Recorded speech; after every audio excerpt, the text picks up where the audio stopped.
You're just not present, Marcus. You're here, but you're not here. My name is Marcus Powell. I'm 42 years old, an electrical engineer in Seattle, Washington.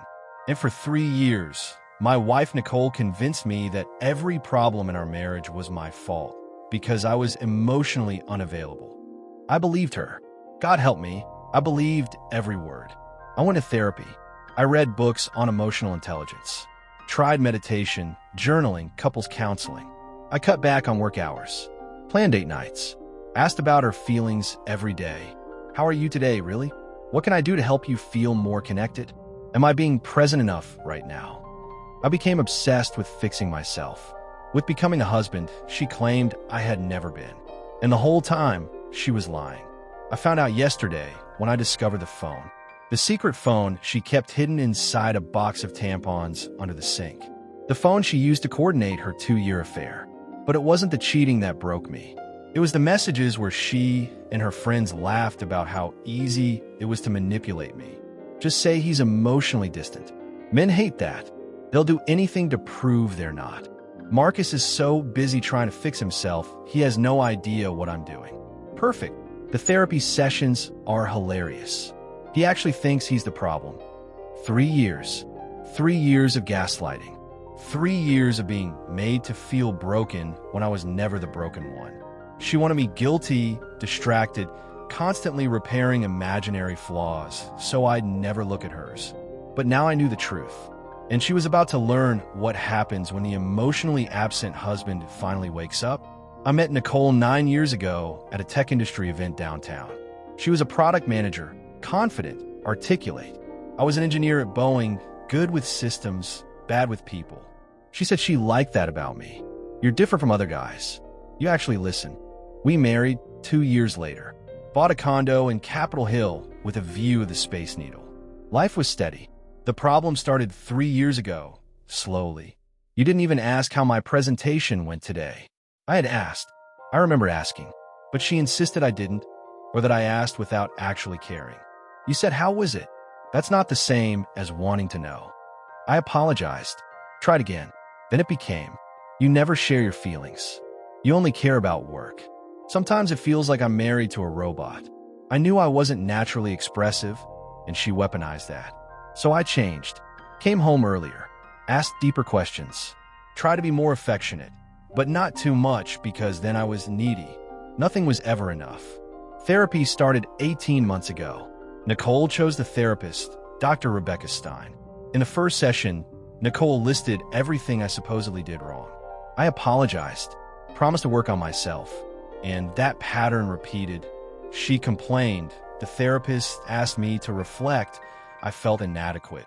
I read 5 relationship books, took communication courses, adjusted everything. Still not enough. Now you're trying too hard. It feels fake. You're smothering me. You still don't understand how I feel. I started to believe I was defective. Meanwhile, she was shaping a narrative, building her excuse for everything she was actually doing behind my back. Yesterday, everything changed. I got home from work, made dinner, and she spent the night glued to her phone. Said she was texting Sarah, then she went to shower and left her phone on the couch.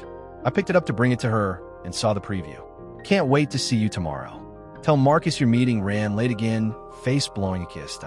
I unlocked the phone. Sarah was David Chun. The affair had lasted 18 months. Photos, dates, lies.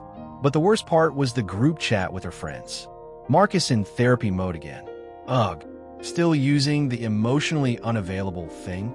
Of course. He's so focused on fixing himself, he notices nothing. My chest went hollow. I took pictures of everything. Put the phone back exactly where it was. When she walked out of the shower, she acted normal. You seem off. I'm just tired. See? Always tired. Never expressive. I smiled and decided she wouldn't know that I knew. The next day, she left for work. I called in sick and searched the apartment. Found the second phone in the bathroom, hidden inside a tampon box. Messages dating back 3 years before any accusations. She had planned all of it. Marcus is stable, reliable, and boring. I've locked him down financially. Now I can have fun. Want to manipulate a man? Tell him he's emotionally distant. I documented everything and called my brother James. He drove over immediately, helped me back up every piece of evidence onto a secure server. Then I called a divorce attorney, Catherine Morse, specialist in psychological abuse cases. She reviewed it all. This isn't just infidelity. This is strategic emotional abuse. She recommended waiting a few weeks to gather even more evidence. I agreed. They were the hardest weeks of my life. Nicole lied to my face, kept seeing David, and I pretended to be oblivious. Therapy continued. She lied. The therapist wrote everything down, and I kept playing the broken husband, waiting for the right moment. The divorce papers were served at her office. Catherine's strategy. Nicole called me 12 times. I didn't answer. She came home furious and found Catherine, James, and me waiting. She demanded to know what was happening. I hit play on the investigator's video, her and David together. She tried to deny it. I showed her the messages. All of them. Catherine put a full evidence binder on the table. We have proof of emotional abuse, therapeutic fraud, infidelity, and deliberate manipulation. Nicole collapsed, then exploded. If you were a better husband. I cut her off. You call me boring before any of this even started. None of this was real. She stormed out, said I'd regret everything. I didn't. The divorce took 4 months. The judge was horrified by the evidence. Mrs. Powell, this is high-level psychological abuse. I was awarded 85% of the assets. She had to pay part of my new therapy.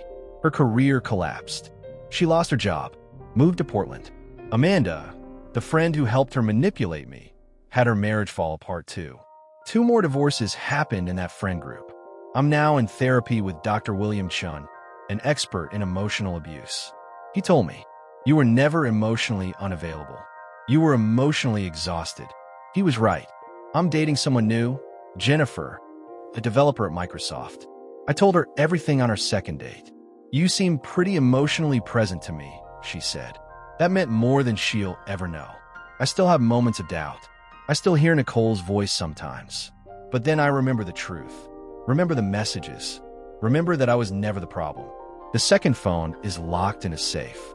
Not because I need it, but because someday if doubt creeps back in, it proves everything. I didn't lose 3 years. I gained clarity. I learned that sometimes the person telling you to fix yourself is the one who's shattered inside.